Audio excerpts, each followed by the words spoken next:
Allô tout le monde, bon début de semaine, bon lundi 4 mars, bienvenue au podcast Recovery with V, sobriété holistique. Aujourd'hui, je reçois le magnifique Philippe Sanson. Euh, Allô. Aujourd'hui, je reçois un homme vraiment qui m'a marqué dans la dernière année par sa présence profonde, la façon qui monte en moi, ce que je ressens quand Philippe est là, c'est vraiment un deep anchor. Je le sens calme, posé, réfléchi. Et ce qui est beau à voir, c'est qu'on s'est connus dans des états complètement différents. Il y a peut-être 10-15 ans de ça, quand on travaillait au Cosmos à Sainte-Foy, dans une autre vie, on dirait complètement, vraiment une vie hors de ce temps. Puis, Philippe a été mis sur mon chemin par pure synchronicité il y a à peu près 3 mois de ça, quand on avait voulu co-créer avec la belle Audrey Lacasse pour faire une retraite d'un jour, justement, au centre de l'être, où ce que Philippe habite. Et puis, c'est là qu'il est revenu dans mon field, puis j'étais allée voir son compte, j'étais comme, « Hey, il me semble qu'il me dit quelque chose. » Je n'étais pas capable de me rappeler de où. Puis j'étais là, c'est sûr, je le connais, mais pas juste comme, on s'est pas vu juste 2 minutes, là. Il me semble que je le connais d'une tranche de vie. Puis là, finalement, à jaser dans le premier live qu'on a fait, on était comme, oh mon Dieu, c'était au Cosmos. Fait que, bref, c'est la boucle qui s'est bouclée quand on a réalisé comment que nos chemins s'étaient croisés il y a longtemps et comment qu'on avait fait du chemin. Et puis aujourd'hui, j'ai l'honneur de l'accueillir sur mon podcast, le premier homme qui ouvre la saison 3 de la sobriété au masculin. Merci, Philippe, Hmm. de dire oui et d'être ici aujourd'hui. Ben, c'est vraiment un plaisir partagé. Vraiment. Puis, t'as très, très bien décrit un peu la boucle. Moi aussi, quand j'avais été invité par Audrey pour créer la retraite, j'avais regardé des photos, je suis là, ah, alors gentil, mais j'avais pas fait le lien. C'est quand on a fait le premier vidéo ensemble que j'étais là, OK, je viens de replacer les pièces du puzzle. Mais comme tu dis, c'était vraiment comme une autre vie, comme j'étais comme une autre personne, tu sais. C'était comme un peu un mauvais rêve, quasiment, Ouais. euh, ouais, c'est particulièrement cette période-là, c'était quand je m'en rappelle, c'était comme un peu un cauchemar, en fait. Chaque, presque chaque moment, euh, ouais, fait que te revoir comme ça dans ta pleine lumière, puis moi, je me sens infiniment mieux dans ce temps-là. C'est ça, c'est se parler comme d'une autre vie, en fait. Ouais. Mm. C'est vraiment le mot cauchemar ou rêve définit bien comment, tu sais, maintenant qu'on marche le chemin de la conscience, de choisir de vivre à chaque moment présent, de dire oui à cette vie-ci avec conscience. Et c'est comme si cette époque-là, c'était vraiment ce que je peux appeler être inconscient, vraiment dans un corps physique, une enveloppe qui marche, qui va travailler, qui connaît des gens, qui dit des choses, mais il n'y a comme aucune âme qui l'habite vraiment, comme si on était à côté de nos bottines tout le temps, Mhm. derrière, en arrière. Moi, souvent, je me voyais en consommation comme si j'étais en arrière, puis j'essaie de me taper sur l'épaule, puis attends-moi, tu vas trop vite, Véro, je suis pas capable de suivre. Tu sais, on dirait que j'étais deux Mhm. personnes. Tu sais. Ouais. Mm. Il me semble que j'étais constamment activé, constamment trigger par des trucs, constamment en colère, en fait. Mhm. Ouais. Ouais. La colère, toi, quand tu consommais, est-ce que moi, quand je consommais, elle sortait beaucoup plus. En fait, je me souvenais pas de tout, mais mes chums m'ont dit à l'époque que, mettons, quand je buvais, ça l'accerbait, cette colère-là. Tu sais, je devenais plus raide ou bien vraiment sa Mhm. défensive ou je tirais des flèches empoisonnées avec mes paroles. Mhm. Ça faisait grandir on le faisait, on dirait, pour se sentir mieux, mais finalement, ça faisait grossir la bébite. Effectivement, ouais, ça fait ressortir toutes les émotions qui ont été non vécues, en fait, mais d'une façon vraiment malsaine, parce que c'est accumulé pendant plusieurs mois, plusieurs années, puis bang, ça sort. croche, avec violence, avec dégoût. Wow. Mm. Fait que là, c'est comme beau de se dire, Phil, on discutait un peu avant cette conversation, puis off mic, puis il me disait que ça faisait un bon 10 ans là, que cette vie-là était derrière toi. Euh, Mhm. puis avant qu'on se rende à te demander quelle a été, tu sais, quelle était ta drogue de choix, puis qu'est-ce qui est arrivé, ton wake-up call, j'avais envie de te demander la question que je demande à tous mes invités en ce moment pour toi dans ta vie. Qu'est-ce que représente la sobriété après 10 ans? Qu'est-ce que ce mot fait monter en toi après 10 années de te choisir, de t'aimer, de guérir?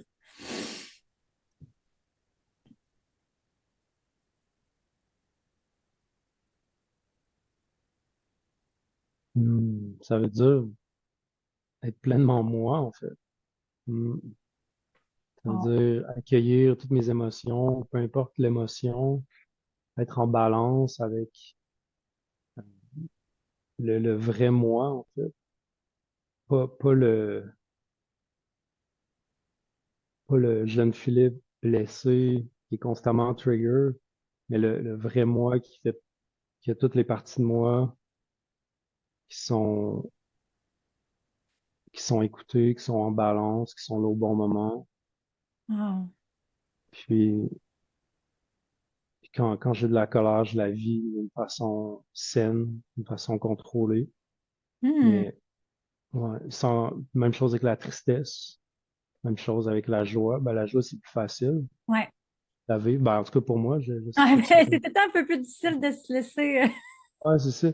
Mais normalement, ben, en tout cas, pour moi, ça a toujours été la tristesse, la colère qui était refoulée, en fait. C'est comme ça que j'ai été élevé. Ouais. Et, puis, si ça se transmutait en honte, qui est encore plus malsain, qui s'est accumulé pendant des dizaines d'années. Un Et monstre. finalement, c'est ça. Puis, fait que pour répondre à ta question, une phrase, c'est c'est que dans le fond, toutes les drogues, toutes les dépendances, c'était un mécanisme pour évacuer toutes ces émotions non vécues. Hmm. Fait que la sobriété, pour moi, ça veut dire de vivre ces émotions-là de façon saine. Maintenant, je ne ressens plus, absolument plus besoin de boire, de prendre la cocaïne, de prendre des drogues. C'est disparu de ton champ de possibilités. Ah, ça m'intéresse même plus. Puis Mm. je peux comprendre. Tu sais, pour ceux qui nous écoutent, ben de un, aujourd'hui, ce qui est beau, c'est qu'on a un homme qui parle de la sobriété. Tu sais, à date, on a eu des femmes qui sont venues. Si c'est ta première fois sur mon podcast pour écouter ce bel épisode de sobriété au masculin, la saison 2 était au féminin. Donc, euh, j'ai eu plusieurs femmes qui sont venues me parler de eux, c'était quoi leur challenge dans la sobriété, puis leur histoire à travers tout ça. Puis, tu sais, après un an, moi, j'en avais encore des envies là, d'aller consommer. Ça montait des fois après 2 ans. C'est beaucoup plus rare. Mais ce que je vois qui monte maintenant, que je dois faire de l'espace comme ce que tu as nommé, puis je vais être curieuse de te demander après comment tu le pratiques, c'est la colère. Mhm. Parce que, tu sais, quand la colère montait, moi, mon pattern, c'était d'appeler une chum de fille, de déferler tout, tu sais, comme de parler dans le mal de telle personne, mettons, qui m'avait fait sentir ses émotions de colère, que ce soit un membre de la famille ou que ce soit un amoureux ou une amie. J'appelais un autre humain, puis je bullshitais, puis on allait se saouler en bullshitant toute la soirée, puis en faisant de la drogue, en se pensant donc ben cool.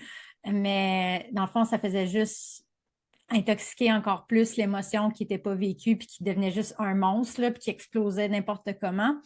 Puis la gestion de la colère a été quelque chose que j'ai appris seulement cette année à travers le corps. Tu sais, la thérapie somatique m'a aidé beaucoup. Tu sais, il y a des moments ici dans la pièce que j'ai mis de la musique forte puis que je me suis permis de crier dans un contenant sécuritaire, mais tu sais, de la sortir, la colère puis la souffrance qui m'habitait, de jouer du tambour sacré en laissant sortir.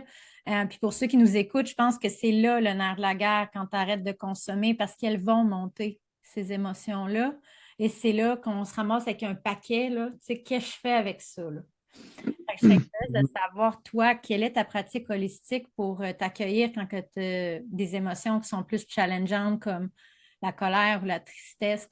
Comment que tu te reçois maintenant après 10 ans de le pratiquer puis de le faire? C'est quoi Mhm. ton go-to quand tu veux te recevoir là-dedans? Ben, en particulier pour la colère, là, ce que j'ai trouvé de plus efficace, c'est vraiment les arts martiaux, Hmm, punching bag, puis euh, ce que j'ai compris récemment, en fait, pour être, en fait, je le mettais en pratique depuis longtemps, mais là, j'ai vraiment compris le concept de l'importance d'être un homme comme entier, dans le sens d'avoir euh, son enfant intérieur, son, aussi sa féminité sacrée, mais ouais, ça, avoir tous les archétypes, le magicien, le roi, mais aussi ils sont tout aussi importants, mais lui qui manquait, en fait, la OK. pièce de puzzle qui manquait, c'était l'homme sauvage. Oh, wow. Sauvage qui est tout aussi important que tous les autres. Qu'on parle Puis pas tant. à peine, dans le fond, puis tu sais, moi, je l'ai mis en pratique il y a plusieurs années en faisant des arts martiaux, en faisant du sparring, du monde, tu sais, en cassant des affaires, mais de façon saine, là, tu sais, puis en frappant dans un matelas ou peu importe pour vivre cette colère-là qui est Oui. aussi légitime que toutes les autres émotions. Puis, mais je le faisais un peu en cachette parce que j'avais honte d'exprimer cette colère-là. Encore, d'un certain niveau, inconsciemment, t'es comme, c'est dégueu, ça, là. Puis ça, c'est trop, c'est violent, mais en fait, il n'y a rien de plus sain que d'expulser cet homme sauvage-là, de Ouais. l'accueillir. Puis c'est récemment quand j'ai commencé, en fait, j'ai fait le Mindkind Project, qui était l'initiation du nouveau guerrier. Puis il parle vraiment bien de l'importance de l'équilibre de tous ces archétypes qui font tous partie de nous. Puis de ne pas le refouler, parce qu'il n'y a rien de plus dangereux Pire. qu'un homme qui refoule son homme sauvage. Ben, c'est Puis, ce que j'ai grandi avec. Moi, c'est toute la ah, violence. c'est ça. Puis là, je le comprends, comment il fait partie de moi, puis tu sais, ça, l'homme des bois, le bûcheron, le guerrier, ben, il est tout aussi important que le moine, puis l'enfant intérieur. Wow. C'est- Fait que ça, c'est le Mankind Project qui enseigne les archétypes de la sorte, mais qui est donc bien un travail. La seule personne que j'ai vue qui faisait ça, c'était un entraînement que j'avais fait avec Tony Robbins. Il nous parlait du Wizard, le King, le Joker, puis il y en avait un autre, je pense que c'était l'enfant intérieur, mais il parlait d'archétypes. Ouais. Moi, je travaille juste, je viens de réaliser pendant que tu le nommais, moi, je travaille beaucoup avec mon enfant intérieur. Puis, tu sais, ça fait un bon bout. Puis, en t'écoutant, ce que je réalisais, j'étais comme à quel point que ma femme sauvage, moi, c'est ça aussi, là. Tu sais, j'ai de l'énergie très masculin, refoulée, que, tu sais, il n'a jamais vraiment fallu que je prenne trop de place ou que je fasse trop de bruit, que je crie trop fort. Puis, à quel point que l'archétype, tu sais, de la femme sauvage, je pense qu'Audrey, elle touche à ça dans ces beaux cercles qu'elle fait de la guerrière de lumière, tu sais, la femme qui a son bouclier, puis que, tu sais, qui peut se mettre des marques de guerre, puis tu sais, qu'il y a des limites, que le non sacré, là, non, c'est non. Mhm. Avoir la force de te tenir dans ta droiture. Ah ouais, fait que ça, c'est-tu Mankind qui enseigne ça un peu de cette façon? Ben, je pense que c'est pas eux qui ont inventé Non, ça. c'est Je ça. pense qu'ils sont inspirés de, de ces archétypes-là qui existaient déjà. Puis en fait, c'est Mindcamp Project qui se sont inspirés. C'est trois hommes qui ont créé ça à partir de leurs trois femmes qui avaient une initiation pour les femmes. Puis là, Wow. les hommes, ils voyaient ça, ils étaient vraiment, c'est donc bien hot. Ça en prend pour les hommes aussi, tu sais, Wow. le rituel de passage entre On l'a garçons à perdu. hommes. C'était là avant. Nos Ben ancêtres. oui, Nos dans ancêtres. toutes les tribus de Depuis tout le ben, temps. tous ceux connus par l'anthropologie, par l'histoire, il y avait tous des rituels de passage, puis ceux qui existent encore, ils en ont tous, sauf nous. Ça a Ouf, nous, les petits l'air- oubliés, les colons Ouais. du... Mais, C'est beau, ça mais c'est ça. revient. ouais, c'est ça qui est magnifique. Puis euh, ça m'a vraiment mis en lumière l'importance d'accueillir cet homme sauvage-là, puis pour être parfaitement équilibré, en fait. Ben, parfaitement, je ne vais pas On essaye, là. je vais me mettre sur un piédestal, mais pour être plus équilibré. Non, mais Ouais. tu, tu sonnes, dans le fond, si je pouvais nommer une image de ton énergie, ce qu'elle me fait ressentir, c'est l'équilibre. Je trouve qu'il y a une belle présence équilibrée, qui, tu sais, s'il y a des gars qui nous écoutent, puis que c'est la première fois que tu entends parler de des archétypes. En fait, les archétypes, c'est là pour te dire que tu n'es pas juste figé dans ta personnalité, que tu penses que tu es figé, tu sais. Moi, je pensais Mhm. toute ma vie que j'étais Véro, la rechuteuse professionnelle, menteuse professionnelle, la dick, la honte de la famille. Ça, c'était l'identité que je m'étais donnée. Puis, tranquillement, en reconnectant avec mon enfant intérieur, j'ai pu reconnecter à un fragment de moi qui est encore pur. Fait que de réaliser que je l'étais encore à quelque part, si j'étais patiente, peut-être que cette pureté-là pourrait recommencer à m'habiter, cette innocence-là, ce désir de vivre d'un enfant. Puis c'est pour ça que je la tiens si proche, parce que moi, c'est l'archétype qui m'a aidé à me pardonner, parce que quand que j'ai eu des moments, quand j'ai vu en hypnose que quand je me faisais du mal, que ce soit avec l'alcool, la drogue puis les hommes, l'image que j'ai vue en hypnose, c'est comme si je la voyais, je fermais une porte, je tournais la clé, plein de serrures, des barrières, je l'enfermais là, puis je le laissais là, puis je l'oubliais dans la cave pendant tout le temps de ma rechute, puis elle manquait de nourriture, puis elle manquait d'eau, puis elle avait l'air d'un enfant là, sauvage qui avait été enfermé. Puis en hypnose, quand j'ai vu cette image-là, que mon cerveau a fait le lien que c'est ça qu'elle vivait quand je consommais, j'ai plus jamais été capable de consommer de la même façon. Cette image-là, elle me encore aujourd'hui, je suis comme, quand je me fais du mal avec la conso, c'est elle que j'oublie dans le donjon en bas, puis qui a faim, puis qui a soif, puis qui crie à l'aide. Fait que cette image-là m'avait tellement secouée, tu sais. Après ça, j'ai plus jamais eu de rechute. C'est là qu'a commencé la vraie sobriété pour moi, de réaliser que it's not just about me.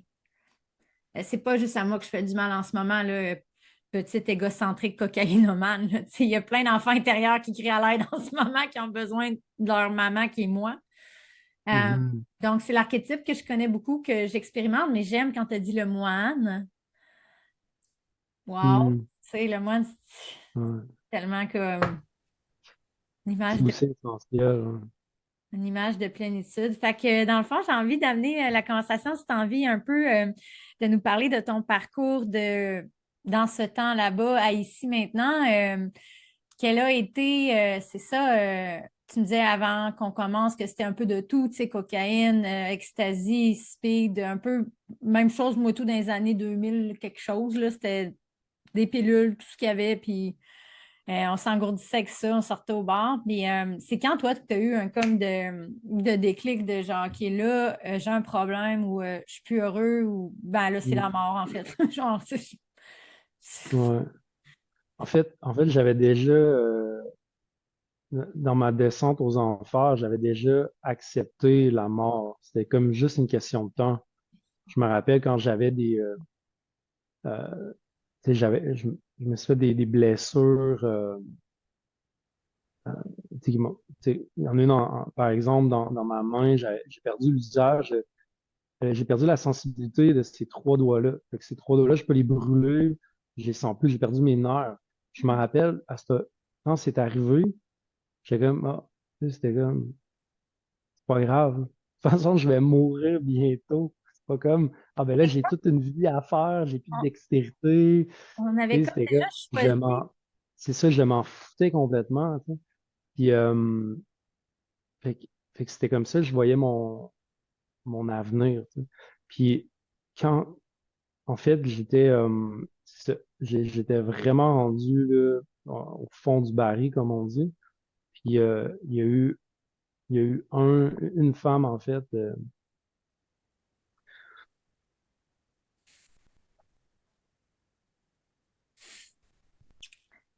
que j'ai rencontrée qui m'a fait douter, en fait, de ça, qui m'a dit, qui a semé une graine en moi, comme, ben, il y a peut-être une autre possibilité que ça, en fait. Puis, à partir de ce moment-là, ben, j'ai continué, tu sais, à m'auto-détruire, mais j'avais un doute Ouais. en le faisant. J'étais là, peut-être qu'il y a de quoi d'autre. Ça fait que peut-être que euh, Peut-être que c'est pas définitif. c'est ça. Puis à partir de ce moment-là, on a été ensemble à peu près un an. Puis ça m'a laissé parce que je suis vraiment, je sais pas, le meilleur compagnon de vie. Fait que je la blâme pas pour ça, mais on est encore des très bons amis. Je t'aime, Sarah. Merci. Mais à partir de ce moment-là, j'ai quitté pour la Colombie-Britannique. OK. Là, j'ai vécu pendant 8 ans. 8 ans en Puis, Colombie-Britannique? ouais, T'étais dans quel coin? Victoria, l'île de Vancouver, pardon. L'île de Vancouver, la seule place que je peux aller vu que j'étais trop gelée pour me rendre tout le temps. C'est la plus, la plus belle place. Ah, il y a moins de Rester partout. à Whistler, sur C'est le... ça. Ouais, on laisse pas l'autoroute de Vancouver à Whistler. Highway to Sky, en tout cas, bref, le highway, en tout cas, Sky to Mountain. Mais c'était la Ouais, seule ouais. route qu'on faisait. On allait à Vancouver chercher de la coco, puis on revenait à Whistler la consommer. Puis je pense que c'est 4 ans de Ah, ma ouais. vie, c'est passé. C'est Ah, capoté ouais. Ouais. quand on pense à Mais, ça. Mais fait que, bref, cette femme-là rentre dans ta vie, te sème une graine d'espoir que moi, je peux, mhm, mettons, associer. La femme qui a semé une graine d'espoir en moi a été la femme avec qui j'ai fait mon cours d'hypnose RTT, Marissa Pierre, qui avait fait vos addictions ne sont pas qui vous n'est pas ce que tu es. Vos mhm. addictions sont juste un mode de survie pour protéger votre enfant intérieur. Moi, c'était elle, la première fois que j'entendais ça, j'étais comme, OK, c'est la première personne qui me dit que je ne suis pas mes addictions, que mon enfant intérieur, il y a probablement de la peine. Je ne sais pas c'est qui et où, qu'est-ce qu'il faut que je fasse, mais elle a l'air d'avoir des façons d'aller rentrer en contact avec elle en hypnose. Et ça a été, moi, ma graine d'espoir, cette femme-là, parce que exactement comme tu disais, puis on peut demander à ma mère amie Claude Elena, elle me le rappelle tout le temps, à 33 ans, moi, je disais, j'ai fait le tour. Genre, j'ai fait le tour, je suis prête, tu sais, j'ai voyagé. Je disais que j'étais en Australie, je me suis fiancée. J'ai fait les États-Unis sur le 66 Road. J'étais allée en Asie, j'ai vu la Grande Barrière des Corails. J'ai vécu ma vie, même si ça se termine là d'une overdose.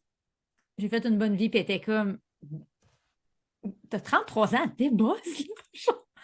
Fait que je peux relate quand tu parles de juste avoir comme décidé que ça arrivera, ça va sûrement arriver. Puis là, cette Mhm. fille-là rentre dans ta vie, puis elle t'a aidé à avoir un peu de lumière, puis à Mhm. persévérer, peut-être. Il y a un truc qui m'est venu, en fait, c'est elle a vu le, le petit garçon sensible, plein de talent, plein de potentiel, que moi, je voyais pas, en fait. Moi, Voyez. j'avais une grosse couche de pierre glacée. Je pensais que j'étais le gars tough, mais non, là. En fait, j'étais juste le petit garçon blessé, triste, mais qui a tellement de potentiel, tellement de talent. Elle l'a vu, puis elle me l'a fait voir, en fait. Quand on dit Ouais. que les gens sont des miroirs, Mhm. fait que son amour qu'elle avait pour toi, de voir le fil que tu avais oublié que tu étais, te fait te rappeler à travers ses yeux qui étaient encore là, tu sais. Ah, c'est beau. Juste pour ça, cette relation-là, comme peu importe le chemin que vous avez pris, tu sais, maintenant, elle est ailleurs, tu es ailleurs, mais cette relation-là a été vraiment révélatrice pour un début de cheminement pour toi. Mhm. Ouais, absolument. Fait qu'après ça, BC, 8 ans.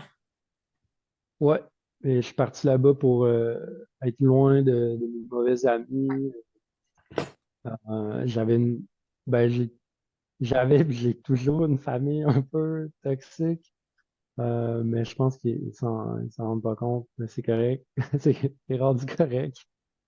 Mais c'est ça. Fait que j'ai refait ma vie à neuf. Euh, je savais un peu avec quel genre de personne je voulais connecter, mais j'y arrivais pas parce que j'avais aucun skills de communication, de comment connecter avec les gens. Fait que j'ai comme appris à la dure. J'ai eu ma première amie euh, qui m'a introduit au breathwork, euh, puis un peu à la communauté spirituelle de là-bas. J'ai découvert tout un monde de guérison, de types de soins alternatifs. Parce que j'avais fait de la thérapie avant, de la science de psychologie classique. Ça n'a pas vraiment aidé. Ça n'a pas été inutile. Non, non, Ça a pas... mais ça fait Mais, son bout de temps. Ça fait son ouais, bout de temps quand on comprend que, tu sais, 95% de nos mémoires traumatiques, de nos blessures, de nos émotions sont logées dans le corps qui est le subconscient. Ben, il y a juste un certain travail qui peut être fait par le cerveau. Puis plus qu'on découvre de plus en plus maintenant avec tous les docteurs Peter Levine, Bruce Lipton, Joe Dispenza, qui sont comme toute vie dans le corps. d'abord, On a tout eu fait à l'envers. We got it all upside down. Genre, il était là, il faut qu'on commence from the bottom up. It's not up to the down, tu sais. Le mhm. breathwork, toutes ces thérapies-là, c'est ça, on va dans le corps. Fait que ta première expérience de breathwork, t'as vécu comme... Hey, c'était fou. J'étais tellement pas prêt pour ça. C'était du gros tu sais, mon ami m'avait envoyé la description de Facebook. Je pense que j'avais pas lu. Tu sais, je comprenais rien. J'avais lu la première phase. Je comprends pas. J'avais pas lu. Je suis arrivé là. C'était comme un breathwork, tu sais, avancé, là. C'était pas tu doux. Ouais. holotropique. Ah, holotropique, mais tu sais, un dur, là. Puis, c'est ça, j'avais les mains en T-Rex. J'ai sué, je savais même pas que je pouvais suer autant. Tu sais, mon t-shirt, je pouvais le tordre. Oh, wow. Fait que j'avais froid, puis il disait, ça va devenir inconfortable dans la bouche, tu sais, parce que tu deviens vraiment sec. Puis là, ben, tu continues, puis ça va devenir encore plus désagréable, puis tu continues. Là, il y avait une femme qui jouait du didgeridoo Oh, sur lui, puis le gros bain sonore en même temps, puis le gars qui nous aidait. Puis moi, je continuais à respirer, puis j'ai commencé à avoir des hallucinations. Ça, c'était ma première, oh my euh, God. euh, mon premier, je sais pas comment dire, là, mon premier Éveil. saut, mon premier bain dans n'importe quoi de spirituel, Ben, l'autre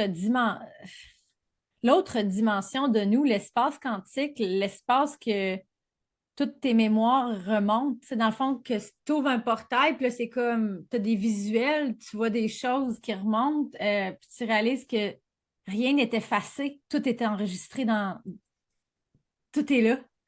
Dans Hmm. Breathwork, t'as comme des... Je me souviendrai toujours mon premier breathwork quand elle m'avait dit, OK, là, on faisait ça, là. Puis là, après une demi-heure, elle disait, là, on lâche un gros whack, là. Ah! Puis je me souviens, mes voisins en haut, man, ils étaient comme, c'est quoi qui se passe? Es-tu en train de mourir? Puis moi, je voyais de la fumée noire, comme, je me souviens d'avoir ressenti comme une toile d'araignée qui était toute sur mon corps, là, qui m'empêchait de respirer, là. Puis quand elle a dit de faire le ah, j'ai comme vu cette entité-là, cette énergie-là, vraiment juste comme faire comme, comme si je pouvais reprendre mon souffle. Puis encore aujourd'hui, je pense que c'était la pression et le contrôle et l'oppression que je vivais, que j'ai vécu toute mon enfance avec mon beau-père. C'était ça qui me faisait sentir un genre de, comme, aussitôt qu'il rentrait, tu faisais quoi? C'était tout le temps tout jamais ici de peur de me faire chicaner, de peur de me faire brasser. Fait que le premier breathwork que j'ai vécu, moi aussi, c'est pas pour rien qu'après, je suis comme aller voir c'était quoi ça, parce que c'est comme pour la première fois de ma vie, cette pression-là que je ressentais sur tout, là, ben, était comme soulevée. On dirait qu'elle avait décollé un peu, là, tu sais, ça avait de l'espace pour respirer un peu plus. Fait que ça peut tellement être puissant. Vraiment, Fait vraiment. qu'après cette expérience-là, ton gilet détrempé en eau, t'es comme qu'est-ce qui vient de se passer? Puis, bon, pendant que tu parlais, ça m'a rappelé ça, on était comme 12 ou 14 en cercle, puis ça criait, puis ça pleurait, puis ça riait en même temps. C'était Plein comme une d'émotions qui burst. Ouais, ouais, ouais. Puis parce que c'est ça, c'était pas un breathwork de débutant. Fait que c'était tout du monde qui avait déjà fait le travail sur eux de plein de façons. Oh my Fait God. que eux, ils étaient prêts là, à exploser. Puis moi, je comprenais rien. J'étais trop pas prêt pour ça. Un exorciste, tu sais, ça ressemble à un exorciste, déjà. Qu'est-ce que je fais ici? Genre, c'est quoi cette place-là? Puis j'avais mal aux mains, là, en tout cas. Mais ça m'a, pour moi, la clé de cette expérience-là, ça a été, euh, ça m'a fait comprendre le pouvoir que j'avais en moi, en fait. Vraiment. Ouais. Ouais, ça m'a redonné confiance en moi. Après ça, j'ai dit, ah, OK, je vais essayer du yoga Kundalini, je vais essayer euh, d'autres types de cérémonies, euh, plein de trucs, puis ça a comme déboulé à partir de là. Puis j'ai découvert les psychédéliques de façon saine, de façon sacrée, de façon guérisseuse. Puis là, ça a accéléré en fait mon processus de guérison à partir de là. Parfait. J'ai envie, j'aime ça, là, notre discussion, parce qu'on s'en vient comme tranquillement à la période de ta vie que, en tout cas pour ceux qui nous écoutent aujourd'hui, Phil tient des espaces sacrés pour. Est-ce que tu fais homme et femme ou juste au masculin en ce moment? Les deux, Les deux. hommes Fait- et femmes, puis j'offre j'offre aussi la possibilité d'avoir une co-thérapeute féminine pour s'il y a des femmes qui préfèrent aussi avoir de l'énergie féminine. Parfait. Puis, dans le fond, on peut euh, aller à ce que tu offres en ce moment et c'est quoi justement qui t'a amené à maintenant être, je pense que tu lis des espaces sacrés pour les plantes psychédéliques pour aider la guérison de trauma et tout ça. Puis c'est des longues séances que tu m'as dit, là. Tu sais, c'est des cérémonies Mm. vraiment que tu as appris à l'étranger. Fait que si tu veux nous parler de ça un peu, c'est ça qui est vraiment cool, là, que sûrement que les gens connaissent même pas. Mhm. Ben, c'est ça, j'ai été introduit au psychédélique durant mon temps de débauche. Puis, ouais, c'est ça. Fait que là, faut vraiment faire la différence. Ouais. Euh, il n'y avait absolument rien de guérisseur là-dedans. Mais parce qu'il était mélangé avec de l'alcool, de la cocaïne, puis tout fait on parle pas de ça. Puis là, j'ai été introduit, en fait, la première fois par mon professeur de kickboxing qui a été comme une figure masculine vraiment saine. Hmm. J'avais euh, j'ai toujours eu de la misère à faire confiance aux hommes à cause de mon passé de drogue, de gang et tout. Puis il m'a introduit au LSD d'une façon tellement saine. En fait, on a fait un demi-dose.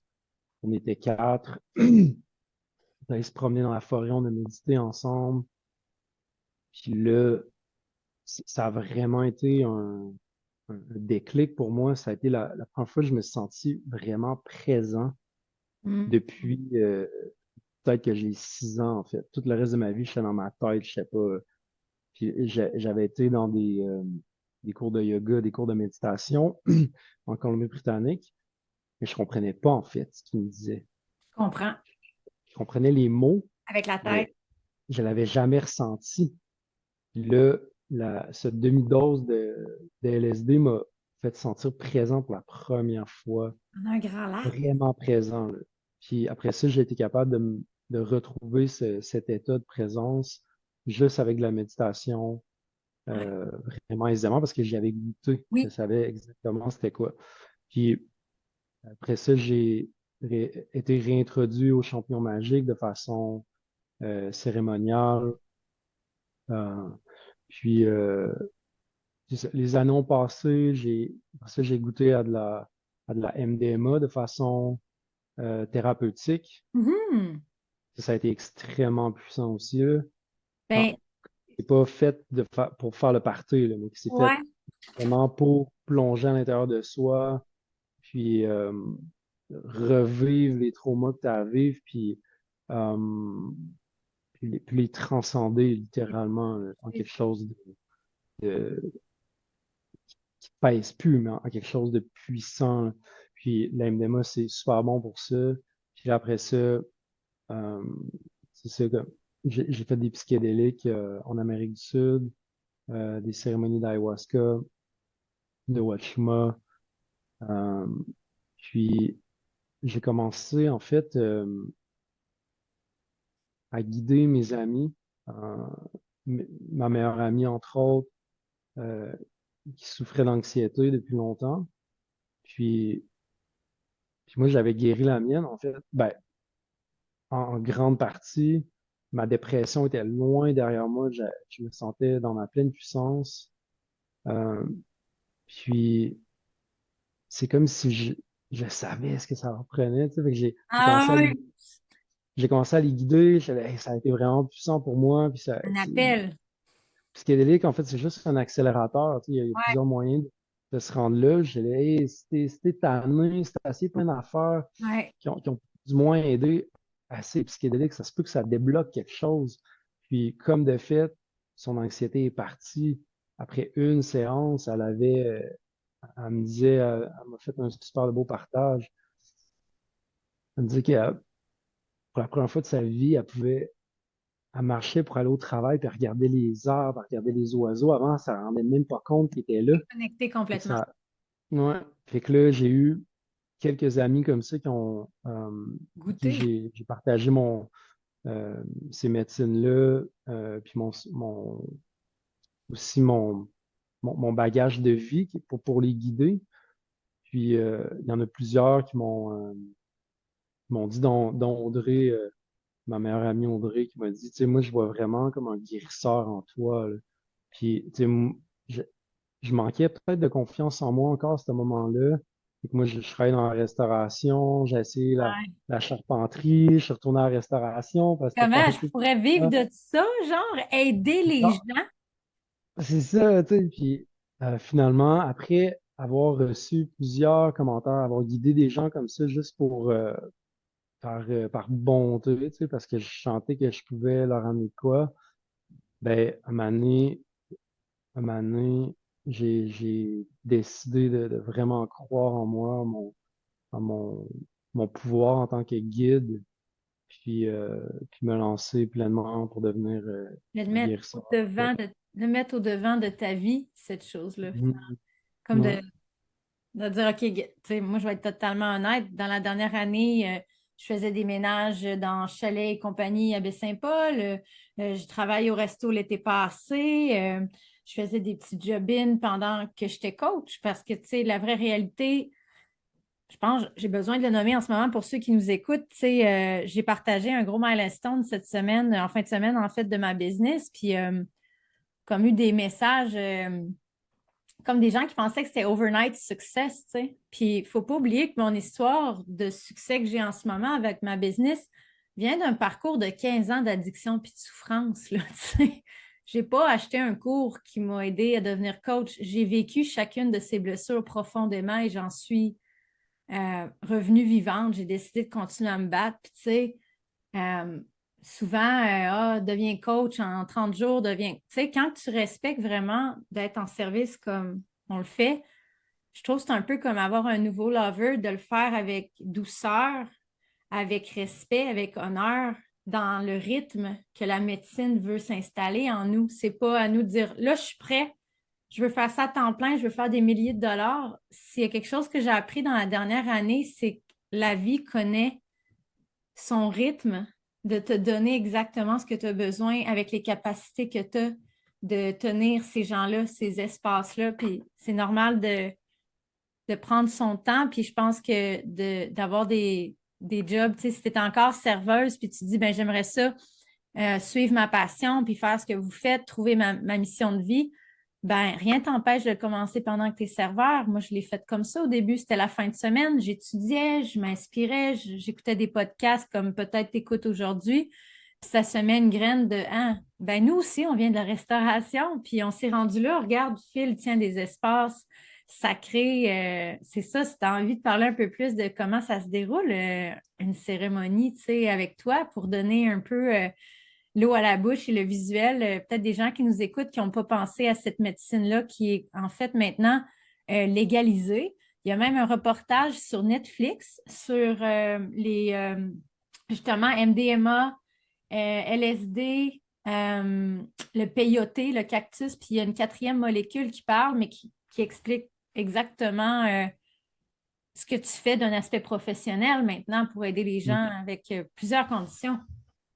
Mhm. Ben oui, absolument. Tu sais, la première étape, c'est de savoir si c'est vrai, si les médecines psychédéliques peuvent être bonnes pour la personne, en fait, pour évaluer les risques, en fait. Ouais. Parce qu'évidemment, une femme enceinte, ça fait pas ça. Une personne qui a des antécédents de schizophrénie. Parfait. Même chose pour le breathwork. Ouais, exactement. Euh, Même chose pour la méditation. Beaucoup de méditation peut déclencher des schizophrénies, en fait. Ah ouais. Mais ouais, ouais, c'est ça. Je le mentionne parce que euh, il y a une des croyances en fait des psychédéliques, c'est que ça peut être un raccourci trop facile, mais en fait, selon moi, ça l'est pas. Parce que ça peut être un accélérateur, mais c'est pas un raccourci, là. C'est Non, pas c'est pas facile. nécessairement Puis facile, là. pour justement, quand je fais l'évaluation de risque, pour être admissible à une thérapie ou psychédélique, ben, il faut avoir un bagage de méditation, de thérapie, de breathwork ou quoi que ce soit. Parce que si quelqu'un n'a pas ça, ben, c'est tout bas. Moi, je prends pas quelqu'un Qui a qui jamais, qui sait même pas c'est quoi tu sais, la médecine holistique, mettons. c'est ça qui a même pas fait une semaine là, de travail sur soi. C'est un gros nom, tu sais. Ouais. Puis j'ai entendu souvent du monde qui me nomme les dangers des psychédéliques qui sont réels. Mhm. Euh, mais il y a des dangers dans tout. Tu sais, il y a des dangers dans la méditation. Je connais du monde qui ont déclenché des trucs. Même chose avec le breathwork. Il y Totalement. a des Oui, oui. dangers d'évanouir, dangers de faire des Ah, commotions. c'est Fait pas que parce que c'est. c'est des médecines douces que c'est pas aussi des médecines fortes. Tu sais, c'est comme Mhm. ton Ouais. bagage va teinter ton expérience, ton ego va teinter ton expérience. S'il s'accroche puis il veut pas, moi, c'était ce qui était Mhm. souffrant, là. Mon ego, il voulait tellement pas que je voyais plein de choses dans les psychédéliques j'étais pas rendue là. Mhm. Là, comme ça, à l'époque, j'étais pas rendue là. Mhm. C'est totalement correct aussi de ne pas choisir les psychédéliques comme médecine, parce qu'il y en a plein d'autres qui sont potentiellement plus appropriés, tu sais. Fait que c'est pas un must, mais c'est pas non plus faut pas non plus les diaboliser, tu sais, parce que Ouais, ça peut être extrêmement puissant pour beaucoup de monde. Fait que c'est ça la première étape, d'évaluer les risques. ouais, Puis après ça, la deuxième étape, c'est d'évaluer c'est quoi les blessures, c'est quoi le mal-être de la personne, c'est quoi l'intention de la personne. le mal-être. Puis à partir de là, euh, euh, tu prends des notes? Le mal-être, je trouve que c'était Ouais, bien dit. Ouais, le ouais, mal-être. parce que ça l'englobe tout, en fait. N'importe quel mal-être, Ouais, qui peut être physique ou mental ou ouais. interconnecté. Puis après ça, j'ai comme une palette là, de médecines qui peuvent être psychédéliques ou empathogènes ou dissociatives. Puis en faisant des mix and match ou tout dépendamment aussi de l'expérience de la personne. Si quelqu'un n'a jamais fumé de pot, n'a jamais pris de champignon, ben, tu sais, je ne donnerais pas Ouais. une dose héroïque avec de la MDMA. Tu sais, Fait ça que va la être. posologie est faite selon chacun de tes clients, selon son vécu, selon son bagage. Fait que toi, c'est quelque chose que tu prends très au sérieux pour offrir une expérience qui est vraiment euh, désignée pour la personne. Exactement. Puis il y a Ah. des médecines qui sont plus appropriées pour certains mal-être, certains traumas, certains vécus, Hmm. tout dépendamment de l'intention de la personne. Puis il y a à peu près tu sais, au minimum 2 semaines, 3 semaines de préparation avant. Puis une cérémonie, tout dépendamment de la médecine choisie, ça peut durer entre 5 heures et 12 heures. Dépendamment, la médecine la plus longue, en fait, c'est le LSD. Ouais. La plus courte, ce serait la MDMA. Hmm. Après ça, il y a euh, l'intégration qui est tout aussi importante que Oui. la cérémonie. Puis tout aussi importante que la préparation, en fait, Ouais, c'est c'est comme... qu'on respecte chacun des paliers du voyage. Mhm. Puis, fait qu'en gros, c'est ça. Puis, là, je viens de m'inscrire à un cours de coach de vie, en fait. Hmm. Puis, pour être encore plus présent après les cérémonies pour coacher mes clients, en fait, l'au-delà de comment ils veulent transmuter, qu'est-ce qu'ils ont ressenti, qu'est-ce qu'ils ont réalisé durant la cérémonie, concrètement dans leur vie de façon permanente. Ouais. Oh wow, ben c'est tout qu'un tout qu'un univers d'être versé là-dedans. C'est tu sais, de savoir justement chaque grande blessure de l'âme, chaque drogue, qu'est-ce qu'elle peut effectuer, puis d'amener ces gens-là pendant non seulement une journée, un voyage de sacré dans ces plantes-là, mais aussi de faire la préparation de 3 semaines avant et après. Et puis là, d'ajouter cette corde-là à ton arc, de pouvoir avoir un suivi après, je trouve que c'est tellement bon parce que moi, ce que je sens dans ton énergie, c'est que tu peux vraiment être quelqu'un qui va être le pilier pour quelqu'un dans sa transformation plus que 3 semaines ou un mois. Tu sais, ce que je sens dans tes capacités, c'est que tu peux vraiment être un coach, quelqu'un tu sais, moi, je n'ai pas de clients comme ça sur le long terme, ça résonne moins dans mon énergie. Tu sais, je suis tellement girouette. Pour moi, c'est parfait des abonnements au mois ou un coaching au mois. Le long terme, je n'ai pas encore assez confiance en moi. Je pense que c'est des blessures de ma consommation parce que j'étais pas fiable, tu sais, j'avais pas beaucoup de paroles. Fait que j'étais en train de rebâtir ça sur des périodes de court terme que je suis capable d'être sûre. Mais je sens que toi, tu sais, d'accompagner quelqu'un pendant 3 mois, 6 mois, tu sais, je me sentirais en totale confiance de dire c'est toi que je choisis pour faire ça, là, parce que, tu sais, je te sens bien ancré. Et, c'est justement un- mon essence, en fait, c'est d'être enraciné. J'avais fait le processus de trouver c'est quoi mon essence. J'en avais vraiment aucune idée. Tu sais, c'était quoi mon rôle? C'est quoi, qu'est-ce que Hmm. j'amène dans un groupe? Qu'est-ce que j'amène pour mes amis? Qu'est-ce que j'amène Enracinement. dans une tribu? Et j'ai demandé à tous mes amis proches, c'est quoi qu'ils voient en moi? Puis le mot qui est Wow. revenu plus souvent, c'était groundedness. Oui, c'est exactement ce que j'ai. Enraciné. Ouais. Fait que C'est un bel exercice à faire pour ceux qui nous écoutent. vraiment. Si tu es comme rendu au point dans ta vie que, tu sais, je le sens qu'il y en a beaucoup qui sont sur le ballon d'être prêts là, à sortir du 9 à 5 puis d'incarner leur pilier de lumière puis leur mission de vie, d'être en service avec tout le bagage qu'ils ont accumulé dans leur vie.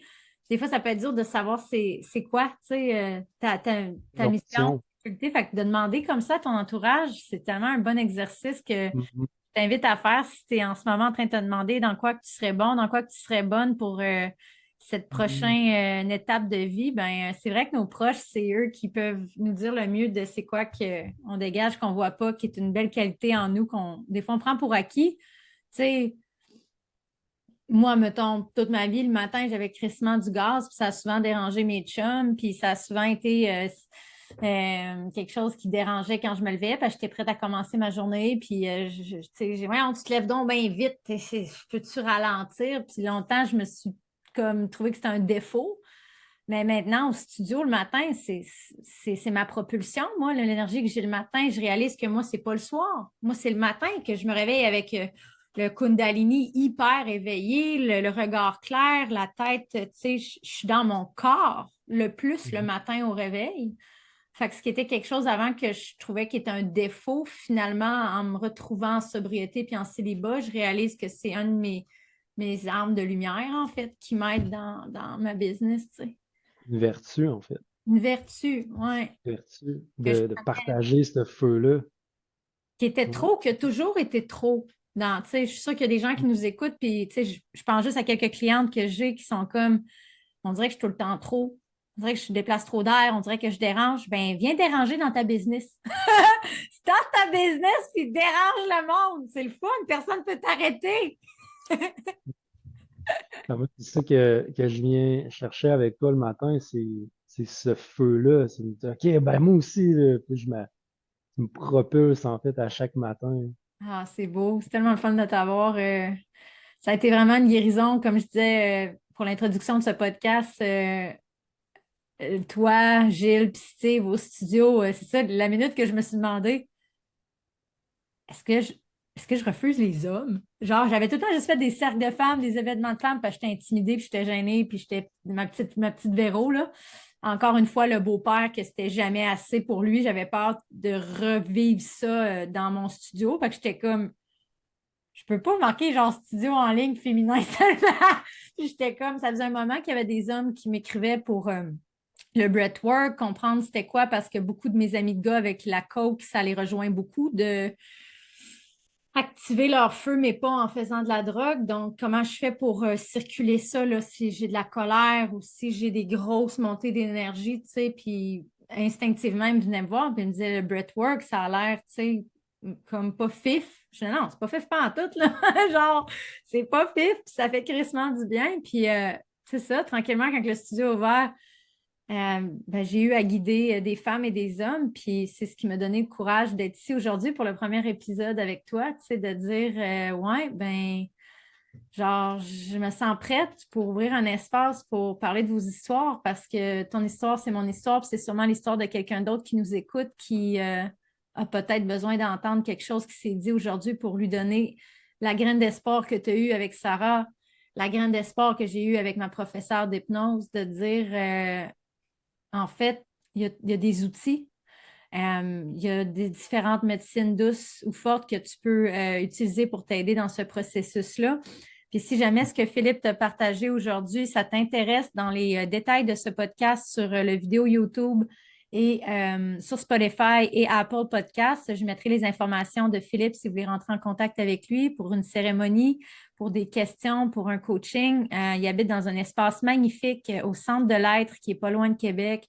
Tu peux genre te louer un dôme, une yourte, tu peux aller faire une fin de semaine de ressourcement, puis peut-être booker un service en même temps avec lui. Il y a tellement de belles opportunités dans cette communauté-là, hein. C'est magnifique, là. Vraiment, C'est vraiment vraiment, vraiment. un paradisiaque. C'est l'endroit idéal pour intégrer, en fait, en nature. Euh, si quelqu'un habite en ville, dans un endroit, Hmm. en fait, c'est pas je recommande, c'est obligatoire, en fait, de venir louer un hébergement ici. Puis, tu sais, c'est pas pour me faire plus d'argent, c'est vraiment pour que Oui. l'intégration se fasse de la bonne façon. Comme ça, ils ont deux journées complètes à Ah. méditer, intégrer en nature. Moi, je viens les voir 45 minutes, une heure, juste pour les guider dans l'intégration. Puis là, ils reprennent leur pouvoir. OK, c'est ça, là. C'est La nature ça. est là pour La- supporter. ben, c'est ça, juste la nature, c'est quelque chose de tellement guérisseur. Ben, Tu te déranges juste à être dans le bois. Fait que ici, c'est l'endroit parfait là, pour intégrer. je réalise à quel point la nature, tu sais, j'ai passé un mois pas à la maison. Puis c'est ça qu'on parlait off mic avant de commencer. J'étais comme, tu sais, le terme sobriété holistique ou juste sobriété va avoir des définitions différentes pour quelqu'un qui est à 6 mois, quelqu'un qui est à 1 an, quelqu'un qui est à 10 ans. Tu sais, on a des challenges différents. Puis je disais que moi, récemment, j'avais comme kingpin du rétablissement, j'ai une business, tout va bien, mais j'étais comme, je me suis mis en danger. Tu sais, j'ai déménagé 2 fois dans un mois. Je me suis éloignée de mon fleuve qui était mon fleuve. Je réalise à quel point je l'ai pris pour acquis en pensant que, tu sais, c'était. Mais quand je me suis éloignée pendant un mois d'aller le matin faire mon breathwork au lever du soleil ou ma course, j'étais toute débalancée. La nature me manquait. Puis, tu sais, je pense que c'est quelque chose que je suis allée chercher dans le mois que je suis partie. C'est de réaliser à quel point que j'étais reconnaissante puis que je le prenais pour acquis, le fleuve. Puis, c'est ce qui m'a amenée ici il y a 1 an. Tu sais, j'ai pleuré à un lever du soleil en mois de janvier. Tu sais, tu as vu les vidéos quand il y a de la fumée sur le fleuve. Puis, on Hmm. dirait que Mère Nature dansait devant moi, puis je faisais mon breathwork. Quand j'inspirais, la boucane montait. Quand j'expirais, on dirait qu'elle bougeait sur le orange, puis j'étais comme, c'est ici que je veux guérir. C'est avec elle que je veux guérir. Tu sais comment qu'on a des reflets de des gens, des reflets de des situations, des reflets de beaucoup de choses, des gens qui projettent sur nous ou nous qui projettent sur des gens. Ce que je fais tous les matins quand je vais m'asseoir avec elle, c'est que le miroir que j'ai devant moi, c'est l'infinie beauté de l'amour inconditionnel qui a créé la Terre. Et ça m'est reflété quand je respire. C'est tellement un beau miroir. Au lieu de me réveiller avec un chum qui me dit voyons, calme-toi dans un air un matin, tu gosses. Fait que maintenant, c'est ça, tu sais, je suis pas encore prête à être en relation parce que j'étais dans la dépendance affective longtemps. J'en ai parlé quelques fois. Moi, c'est ma blessure qui est encore en guérison. Mais c'est bien de pouvoir avoir la nature. Je réalise à quel point que c'est elle en ce moment, ma partenaire. Tu sais, Mm, on s'alimente puis on se redonne comme ça pour l'instant. Puis je me solidifie avec elle. Tu sais. mm. C'est beau. Merci, mon Dieu. Oh, C'est vraiment beau. Ça me fait penser euh, quand j'étais sur l'île de Vancouver, puis j'ai habité dans ma van pendant 3 ans. Puis au début, je suis vraiment pas bien dans ma van, en fait, parce que moi aussi, j'étais dépendant affectif. Et que je voulais être avec du monde. Et que là, bon, ben, je resterai pas dans ma van. Et que là, j'ai commencé à aller sur le bord du fleuve. Je pensais, tu Hmm. sais, j'avais déjà vu du monde cool qui était là. Je pourrais aller connecter avec. Normalement, tu sais, il était pas là. Mais j'ai commencé à y aller à tous les jours. Puis à regarder les vagues, Ah, frapper contre les rochers. J'avais mes rochers préférés. Puis j'y allais tous les jours sans savoir. Ben, je méditais.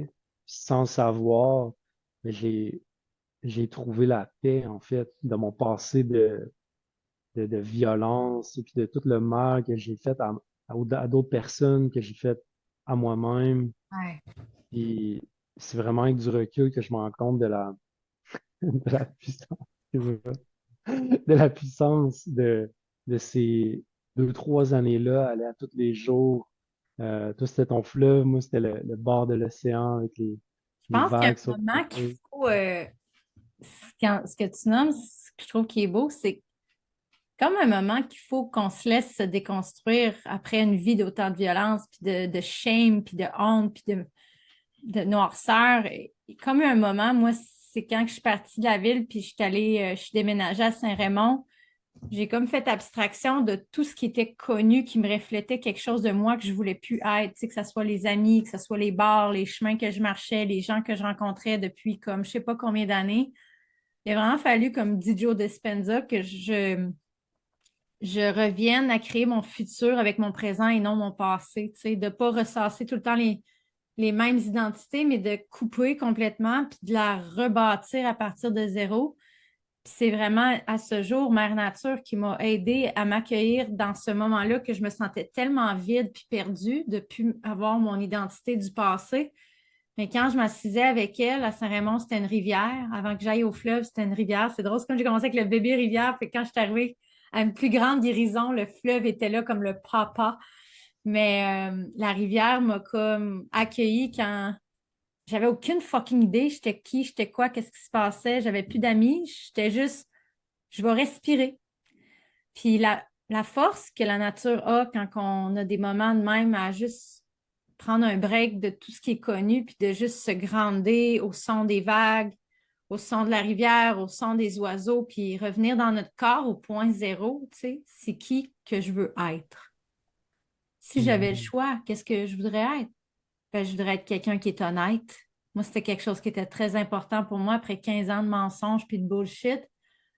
L'honnêteté était quelque chose. Fait que, tu sais, il y a des journées, je respirais avec l'honnêteté. Puis cette journée-là, j'étais capable d'aller dire à ma mère honnêtement quelque chose du passé. Fait que j'enlevais une couche de honte. Le lendemain, je respirais. Quelle valeur j'aimerais intégrer aujourd'hui? La force. Ben, je faisais ma respiration de feu, puis je m'alimentais de ma force. Puis là, ça me donnait le courage d'aller faire une autre conversation peut-être qui était due avec quelqu'un pour m'excuser. Mais j'ai respiré pendant plusieurs jours comme ça des choses que je n'avais pas en moi, que je voulais incarner maintenant. Je voulais être cette Véro-là. Je voulais être fiable, je voulais être honnête, je voulais être intègre, je voulais inspirer les gens, je voulais aider les gens. Je suis repartie à zéro à tous les jours à la rivière, puis j'ai respiré là-dedans. Puis c'est ce qui m'a aidé à l'incarner, la force de la mère nature, parce qu'elle ne me jugeait pas. Elle était juste en acceptation à tous les jours quand j'arrivais, peu importe j'arrivais avec quelle émotion, que je broyais ma vie ou que j'étais heureuse, elle ne bougeait pas, elle restait la même. C'est comme, yeah, Mhm. fine. She's having a fucking genre crise existentielle aujourd'hui. I'm still gonna go along this river. Puis là, t'es comme, si t'en vas n'importe quoi, genre, mes émotions sont, tu sais, let's Mm. just ground down. Ça va passer, tu sais, ça va passer, ça va passer. Puis on dirait qu'on se détache de le drame de la vie dans ce temps-là, tu sais. Mhm. Charles, Les illusions, toutes les illusions qu'on s'est créées, en fait. qui était fixe, je suis ça et je vais souffrir et je vais en mourir. Ça va être correct. Mhm. Là, l'eau, si elle dirait ça, elle bloquerait à tous les 5 mètres. Puis on n'aurait pas d'eau sur la planète. Tu sais, l'eau elle est comme non, non, s'il y a un obstacle, je vais me transformer en cours d'eau, en ruisseau, ou je vais aller me déverser dans l'océan et abreuver les dauphins. Tu sais, l'eau, c'est le plus bel exemple de comme ta résilience, ta flexibilité. C'est le symbole de tes émotions, de ne pas t'accrocher à ces choses-là et de laisser couler. Alors, hey, on est quasiment déjà rendu à 1 heure. Fait qu'avant qu'on se quitte, mon beau Phil, est-ce qu'il y avait une dernière chose que tu aurais envie de partager avec nous, que ce soit une parole ou que ce soit une offre du moment? Je te... Ben, je me sens vraiment honoré, en fait, que t'aies vu ça en moi, que tu t'aies senti en sécurité avec moi. Ça veut dire, ben, en fait, tu m'avais dit, euh, ça ressemblait à quelque chose qui voulait dire, tu sais, je vois en toi comme le masculin sacré, euh, que j'ai jamais vu. un pilier. Puis pour moi, c'est tellement, ça veut tellement dire beaucoup là, pour moi. Ça veut dire, j'ai fait le travail, j'ai fait le chemin. Parce que t'aurais pas dit ça de moi il y a 10 ans, là. C'est ça, c'est que ça s'est pas Côté fait overnight, toutes ces non, non. guérisons-là que tu as faites. Tu Mais, sais, c'est au quotidien que tu travailles sur mm, l'homme que tu es, de mais, t'accueillir. ouais. C'est une grande fierté, puis c'est un grand honneur que tu m'as invité pour. Ah, moi, je ne l'ai pas ouvrir avec personne d'autre que toi pour le premier épisode. Là, j'étais comme asif qu'on s'est connus avant et qu'on se connaît maintenant. Quel beau message d'espoir Mm, qu'on peut sortir puis revenir de tout. Puis le masculin sacré, je me rappellerai toujours le live qu'on avait fait ensemble avec les filles pour la retraite. Puis c'est comme ce que j'avais nommé, c'est, je sais que ça existe, mais je ne l'ai jamais ressenti en présence de personne au masculin, cette énergie-là. Tu sais, je le voyais sur les réseaux sociaux, genre le beau Francis Paquette qui fait plein de choses, Martin pour les hommes, mon ami mhm, Jeff Godreau, tu sais, et j'en voyais, mais je les côtoyais pas ou j'étais pas à proximité de ressentir leur énergie, de ce que ça fait un masculin sacré quand c'est bien enraciné. Puis c'est à ce moment-là que j'ai réalisé à quel point qu'on avait besoin, la femme, de cette sécurité-là en vous pour nous mm, pouvoir se laisser fleurir. Parce qu'on est toujours en survie d'avoir peur qu'un homme va nous attaquer, nous ci, nous ça, nous faire du mal. Ben, on se ferme à notre plein potentiel, on ferme notre cœur, on ferme notre créativité, notre intuition, notre émerveillement, puis on est tout le temps, oh, les hommes, c'est des si, puis moi, je veux plus. C'est ça que j'ai décidé avec ce podcast. Il y a une voix qui me dit, tu veux croire au masculin sacré? Ben, invite-les. Commence à parler avec eux. Tu as un podcast, Véro. Tu sais, entoure-toi de cette belle énergie-là, puis sois celle qui décide de s'entourer de cette énergie divine puissante des hommes qui guérissent, qui font cette guérison que nous, la femme, on a besoin pour marcher côte à côte avec vous dans notre plein potentiel. Ça se fait ensemble, cette danse. Puis merci d'incarner la partie de cette danse que je savais même pas qu'il existait. Là. Tu sais, moi, c'est à toutes les fois, ma petite fille, là, tu sais, elle est comme genre, t'es sûre qu'on va pas se faire crosser? Puis je suis là, non, non, ça, ça fait du bien, ça qu'on se sent en sécurité avec lui. Fait que pour les femmes qui nous écoutent, peut-être que tu as vécu beaucoup de violence. Peut-être tu as grandi avec de la violence comme moi venant d'un homme. Ça ne veut pas dire que cet homme-là était comme ça, que tous les hommes sont comme ça. Et je commence à avoir la preuve dans ma réalité de plus en plus. Et c'est ce que ce podcast, j'ai envie de vous dire, que mon intention, c'est de redonner espoir en cette danse qu'on peut danser en égalité, le masculin et le féminin, avec respect. On a tellement besoin. Puis merci d'avoir dit oui pour semer cette graine-là aussi peut-être dans la tête de des femmes qui n'y croient plus à ça, que tu en es un exemple dans la mhm, chair, que c'est possible, tu sais. C'est possible de se rétablir, pas juste des substances, mais je connais des hommes en ce moment. J'ai eu un client cette semaine en hypnose, que c'est de ça qu'il voulait se rétablir, la colère. ça ne nous rend pas mauvais, c'est notre histoire, mais on peut décider de guérir et d'en parler pour inspirer. Mhm. Mhm. Merci, merci, merci, merci. Je te souhaite une merveilleuse journée ensoleillée et je vais mettre tous tes détails pour ceux qui veulent peut-être entrer en contact avec toi, que ce soit masculin, féminin. Ils seront chanceux de t'avoir à leur côté, ça je peux le dire. Merci infiniment. Ça fait plaisir. Mhm. Bye bye, bonne fin de journée. Bisous.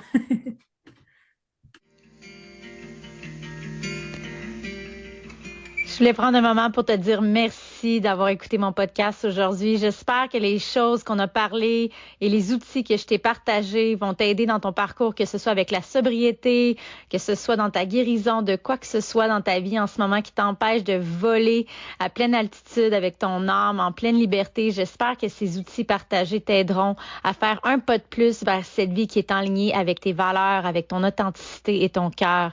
Si jamais tu as envie de continuer ton parcours avec moi, dans la description de cet épisode, il va y avoir un lien pour un essai gratuit de 7 jours au studio de Breathwork et Hypnose. C'est vraiment la place où tu veux commencer. C'est très abordable et à tous les jours, on revient dans le corps, on développe de la résilience, on développe notre relation avec notre enfant intérieur, notre intuition. C'est la place si tu veux venir essayer un nouvel outil pour te sortir des addictions, pour te sortir de tes comportements autodestructeurs. Viens te joindre à nous dans cette communauté grandissante de Breathworkers. On est en train de transformer la relation qu'on a avec nos corps et notre respiration à travers nos pratiques en communauté. Alors, je t'attends. Dans la description, tu auras le lien pour ton essai gratuit. Si tu as des questions, n'hésite surtout pas. Tu peux aussi booker ton appel découverte avec moi si tu as des questions sur mes services et que tu aimerais continuer ton parcours avec moi. Je te souhaite une excellente journée. Au revoir.